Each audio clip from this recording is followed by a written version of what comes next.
বিশ্বকাপের সেমিফাইনালে জার্মানির কাছে ব্রাজিলের সেই 7-1 গোলে বিধ্বস্ত হওয়াটা ফুটবল ইতিহাসের সবচেয়ে আলোচিত ম্যাচগুলোর একটি। ব্রাজিলিয়ান সমর্থকদের জন্য যা ছিল এক দুঃস্বপ্নের রাত, আর জার্মানির জন্য গৌরবের এক অধ্যায়। বহু বছর পর আবারও বিশ্বকাপের মঞ্চে মুখোমুখি হওয়ার সম্ভাবনা তৈরি হয়েছে এই দুই ফুটবল পরাশক্তির। কিন্তু কিভাবে সম্ভব সেই মহারণ? কোন সমীকরণ মিললে দেখা হতে পারে ব্রাজিল আর জার্মানির? ডেস্ক রিপোর্টে থাকছে বিস্তারিত।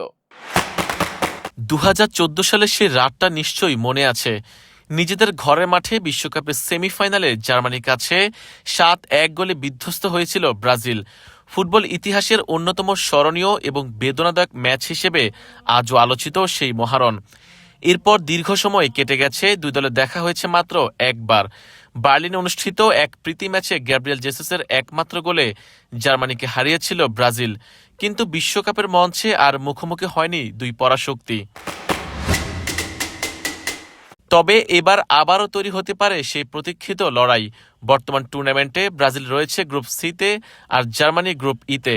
নকআউট পর্বের সমীকরণ বলছে খুব সহজেই একে অপরের মুখোমুখি হতে পারে এই দুই ফুটবল জায়ান্ট। সবচেয়ে দ্রুত দেখা হতে পারে রাউন্ড অফ 32-তে।